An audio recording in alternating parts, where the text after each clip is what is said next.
దేశంలో రాష్ట్రంలో ఉమ్మడి రాష్ట్రంలో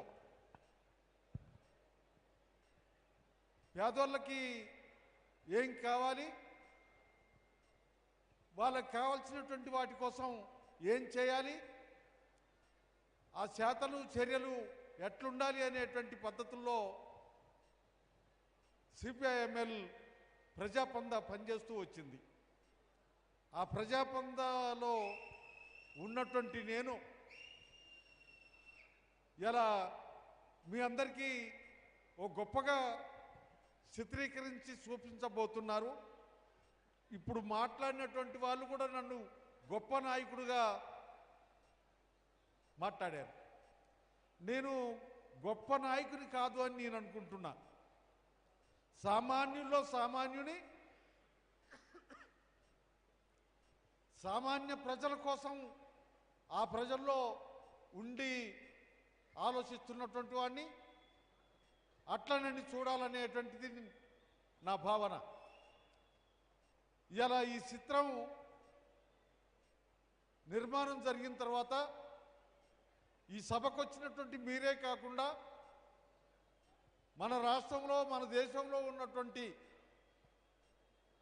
ప్రజలందరూ చూసి ఆ మార్పుకి స్పందిస్తారని చెప్పి ఆ మార్పుని అమలు చేస్తారని ఆశిస్తారని నేను కోరుకుంటున్నా, భావిస్తున్నా.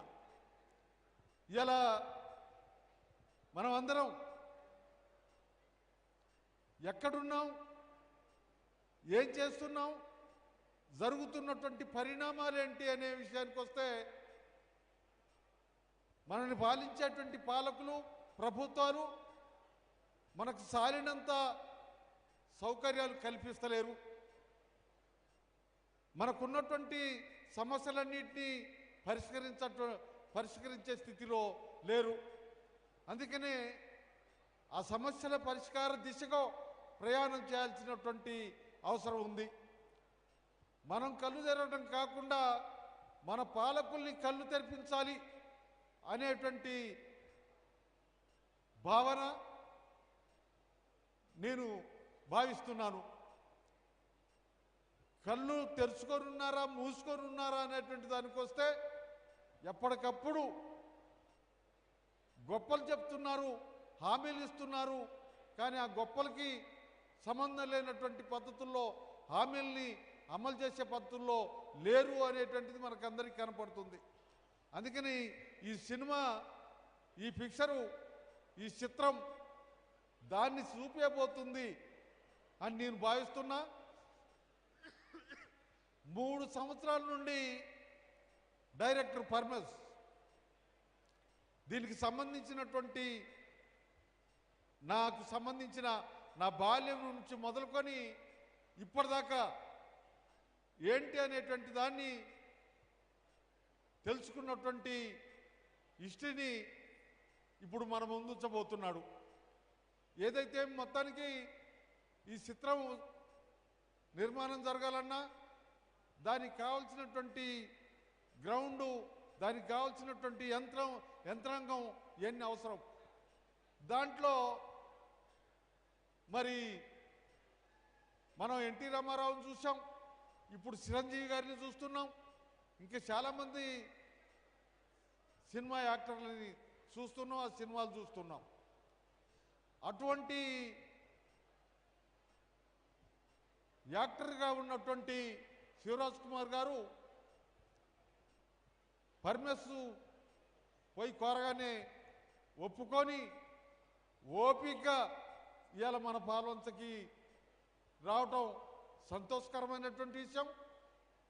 ఆయన ఆ చిత్రాన్ని మనందరికీ ఉపయోగపడే పద్ధతుల్లో, ఈ వ్యవస్థలో మార్పుకు కావలసినటువంటి పద్ధతుల్లో వ్యవహరిస్తాడని, యాక్షన్ చేస్తాడని చెప్పి భావిస్తున్నా. ఇలా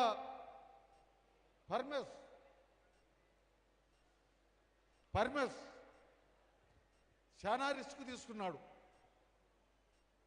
ఆయన తీసుకున్నటువంటి రిస్క్ని ఇక్కడ మన పాల్వంచలో ఉన్నటువంటి సురేష్ రెడ్డి గారిని కూడా దింపాడు.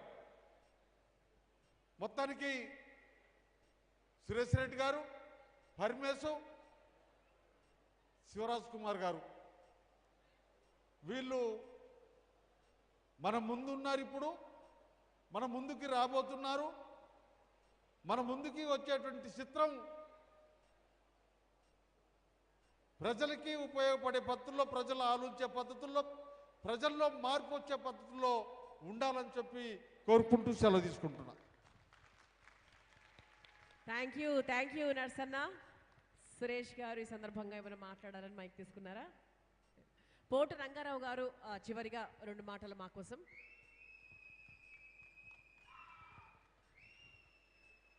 బిజినెస్ ఇంకా గట్టిగా వేయచ్చు, పర్వాలేదు.